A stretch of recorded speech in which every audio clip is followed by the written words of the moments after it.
Next on Life Focus. I think it's hit me every day since that day, all over again. A murder that took the life of a beautiful mother. The reality that he was the perpetrator of this horrible act was devastating to my family in many ways. No one could imagine the killer would be someone she loved. He was welcomed into our family, he became part of the family, and so it was a betrayal, at the highest level. Set on preventing others from suffering. We wanted to make a difference. We wanted to, try to raise the awareness. This family educates others on the traits of a potential killer in your midst. Because we don't want to see anybody have to deal with this type of thing. In her name, on this edition of Life Focus.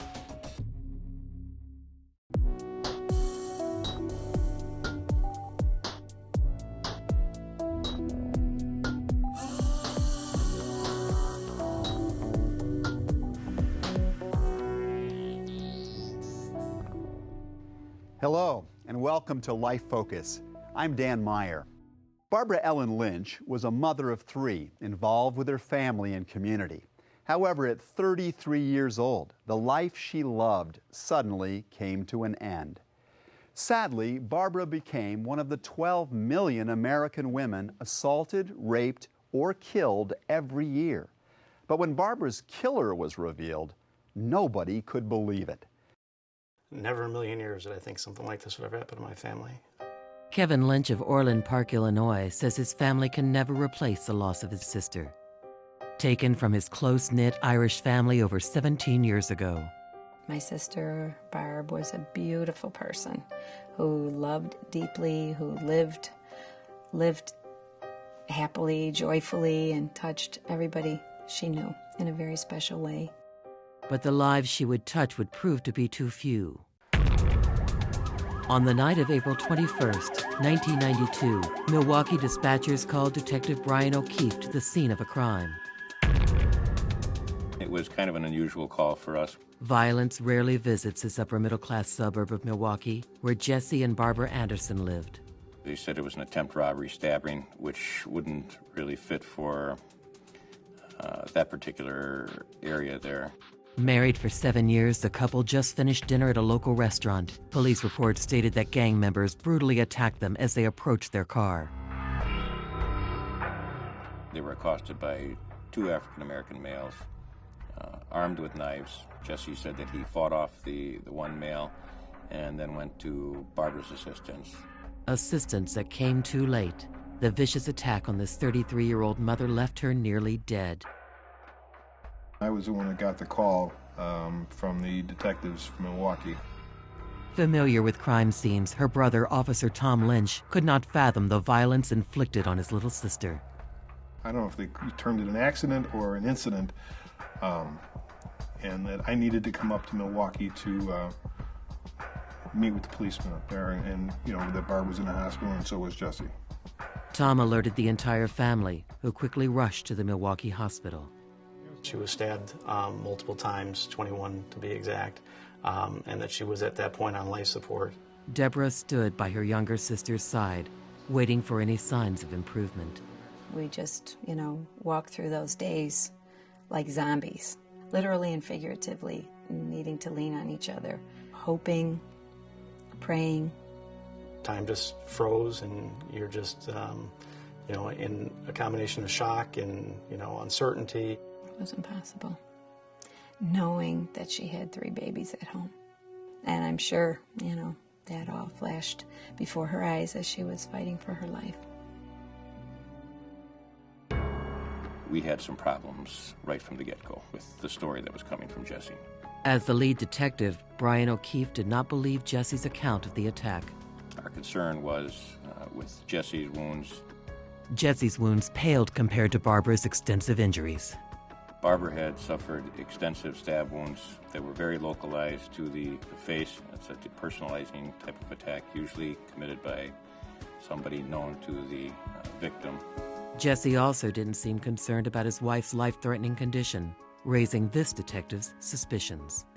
He wanted Barbara unplugged, and he seemed to be fairly insistent on it right away, which caused them concerns, and they expressed that to us too.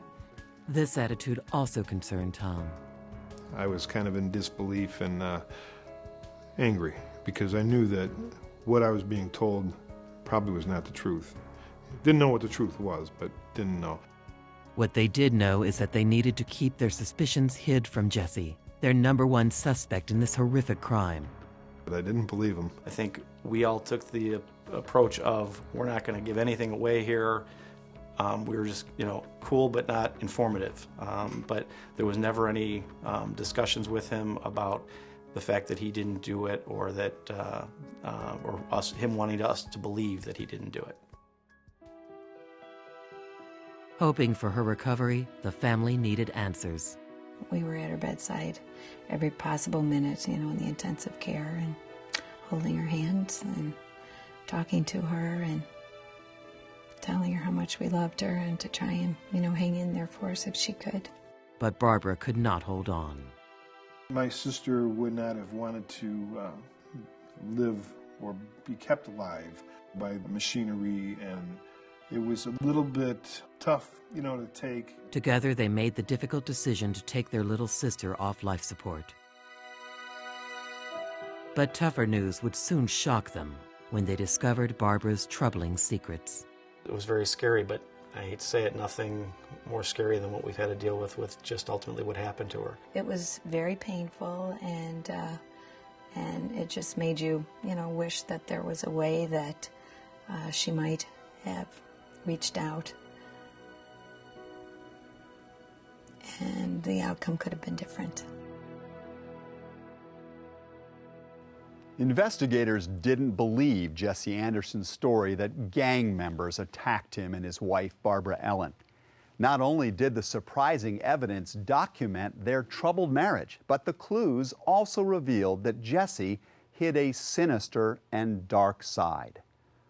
Jesse came off as Mr. Nice Guy to friends, but he had a dark side, and that was hidden from other people, and that, to a certain extent, Barbara even hid from her family.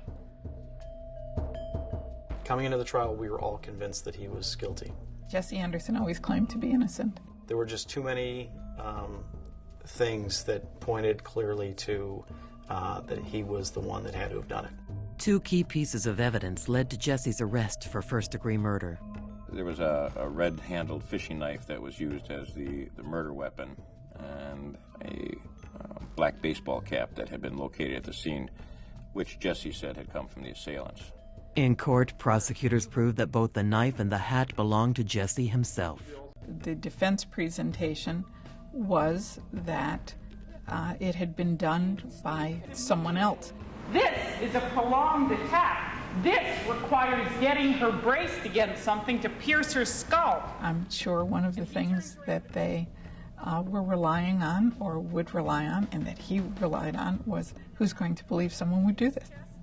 He's been able to use that knife again and again and again and again. We came to find out that Jesse had actually planned this murder for some period of time. He never admitted to the murder, would not say why. The Lynches endured a highly publicized trial, exposing very intimate details of their sister's life. From our family's perspective, we had no idea that there was something seriously wrong. It was during the trial that we first learned about any abuse at all within their home. Even her friends in the Milwaukee area never thought that this was in the picture. Lead prosecutor Carol White presented the most disturbing evidence, a note found from a box of Dear Jesse letters, written as what seemed like a cry for help. The letter that was found among these that was presented in court that showed, if not complete physical abuse, it certainly showed that there was psychological and emotional abuse. And the letter was one of, pleading with him as to, how could he react that way? How could he threaten her life? How could he be, throwing around a knife? He had gotten enraged at one point and was yelling at her, and she, in the letter to him, said, that he should never do this again. I think she even mentioned that she was holding one of the children at the time, and how could he throw the knife around like that? Hearing the words or reading the words that my sister had written to him, pleading for, what she thought their marriage was supposed to be, and, trying to understand what was going on with him, that he was so violent and so out of control, it was just, it was very scary. The emotional intensity of it had a really dark side to it. The one-week trial ended with an undisputed decision. We, the jury, find the defendant, Jesse Anderson, guilty of first degree. I remember Barbara Anderson's mother quite clearly. She just appeared to be stunned, and obviously grieving, although not overtly emotional. To think that she had to face the terror when she saw this man coming to kill her will be in our hearts and our minds every day for the rest of our lives. The devastation that he left behind was just incredible. The lives, not only my sisters, my parents, everybody she touched, her friends, her children. Jesse Anderson's sentence for the murder of his wife was life without parole. See a selfish, manipulative man who was concerned more with himself and his wife, his children, and his community. You should die in prison. You should never be among us again. It was a hollow victory for us. We won something but we lost at a much higher price. I absolutely think that Jesse thought he was going to get away with murder. I think he thought he could do it. You could see it was well planned, or thought it was well planned. Let's put it that way. It wasn't well planned, but thought it was. Jesse Anderson, to me, was the type of person that is so arrogant, so self-centered, that other people have value only in relation to their usefulness to him. And for some reason, large or small, Barbara Anderson had outlived her usefulness. But one mystery kept this case open in everyone's mind. The question, why did this happen? We had no idea that it was going on. Again, if you ask me personally, the last maybe year or two of their marriage, I knew that things were not perfect, and I knew there was something maybe not right. But again, marriages can go through some rough spots. But to think that there was, abuse going on. One theory suggests Barbara was ready to leave. And I think that, the lifestyle that he had created and they had going was not one that he was going to let go away. He knew that she would take the kids probably back to Illinois. That wasn't going to happen. And I think that her strength, ultimately, of deciding that she was going to make a change might have been actually what took her life. The investigation showed that there was a fairly substantial insurance policy on Barbara Anderson. Jesse had been through one prior divorce. Our suspicions were that he was not going to lose this type of money again in a divorce proceeding, and plotted this attack.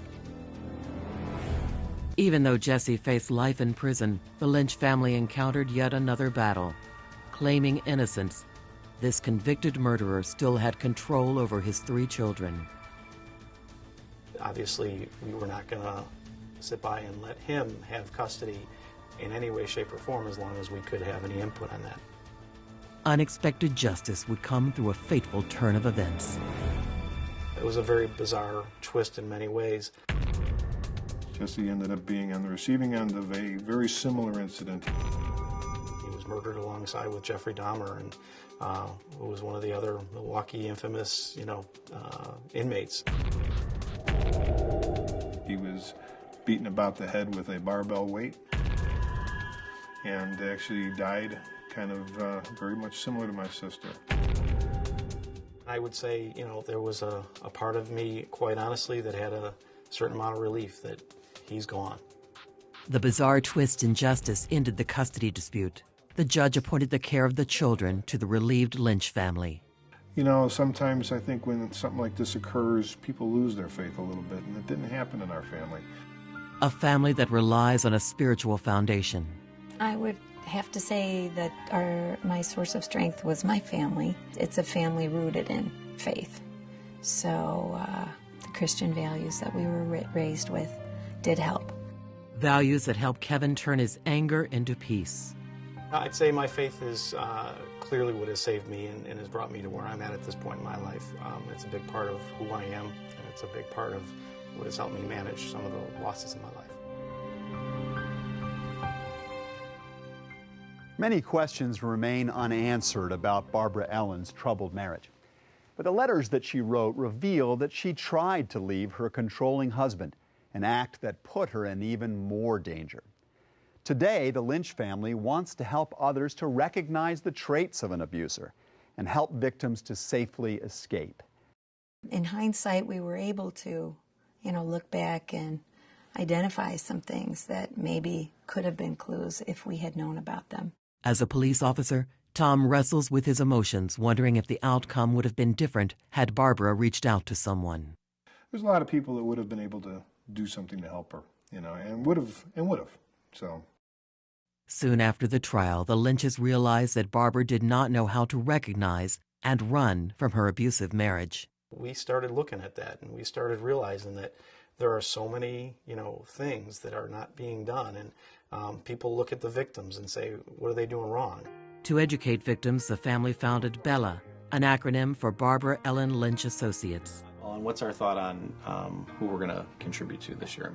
We feel like we're working on her behalf to try to make a positive difference out of something, so horrible that happened to her and happened to my family, that we wanted to do something that might help somebody else. If we can save someone from lots of emotional abuse, if we can, be part of an effort that could potentially even save lives, then it makes us feel a little better. The foundation supports domestic violence shelters and sponsors seminars to warn teenagers about dangerous relationships. And how could you keep yourself safe? So I think that's the key, being aware of the warning signs, being aware of the characteristics of an abuser, characteristics of an abusive relationship, and taking the stigma away from it. At first, Jesse seemed to fit in with the family. Everything appeared to be a normal relationship. There was nothing that, stood out. They met soon after the loss of another Lynch, James, one of Barbara's older brothers. I think she was very weak and vulnerable at that point, very lonely and hurting. And I think that Jesse provided something for her that filled some of that void. And unfortunately, maybe he, with his personality type, recognized that and took advantage of that. A personality that at first appears charming, a trait that helped Jesse create an image of being a perfect husband. People would look at them as if they were an ideal couple, a young couple, nice home, beautiful growing family. Creating this kind of atmosphere of the perfect marriage, the perfect, almost wooing her constantly in some ways. But then there were little aberrations that came up. And he was always very, want to win type of a person. So I remember that pretty much, from meeting him. His need to win came out in angry outbursts, especially during competitive situations. We actually were playing golf, and he really blew up in a very, semi-violent way, and it was almost became a physical altercation, which was just very extreme and very bizarre. Jesse had his trophies, a little trophy room for his karate, and some other things up there, more ego-based type of things. Abusers also try to isolate their victims. Jesse, for example, sought a job 2 hours away, separating Barbara from her supportive family. We didn't know any of the warning signs, so it didn't kick in other than he got a job in Milwaukee, and I know it was hard for her to leave her family. But the vivacious Barbara made a host of new friends.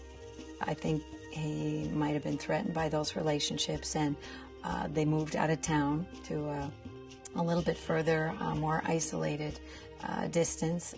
A distance which allowed Jesse to impose more control over his vulnerable wife. He wanted her to be more slim. We found out from one of the neighbors that when they'd be at a dinner party, if Jesse went in the other room and dessert was presented, she'd never take dessert. But while he was in the other room, she'd move a piece of pie over or something, take one bite and put it back so he wouldn't see her eating dessert. The mind of an abuser becomes the mind of a killer when he starts expecting everyone around him to gratify his every emotion and need.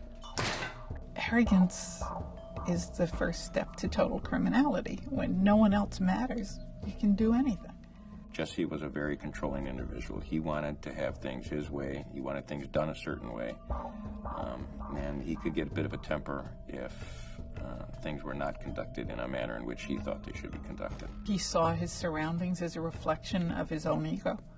I'm sure he saw his wife the same way, that she was an extension of himself. Out of shame, victims in these abusive relationships often cover up the cruelty. When things begin to go wrong, they tend to at least view it as, well, they must be doing something wrong too. Well, the other partner, the controlling partner, is never going to say they did anything wrong, so they're more than willing to help that person feel guilty. I just wish that, I wish Barb would have been able to hear a message and find out that, it's really okay to tell your family members that something's not right, or find a way to get help to protect herself or her children that she didn't know about. Oh, look at you. 3 years after the trial, Deborah adopted Barbara's 3 children, Jessica, Catherine, and Michael. Yeah, Dad, talk about chubby baby. Look at your mom.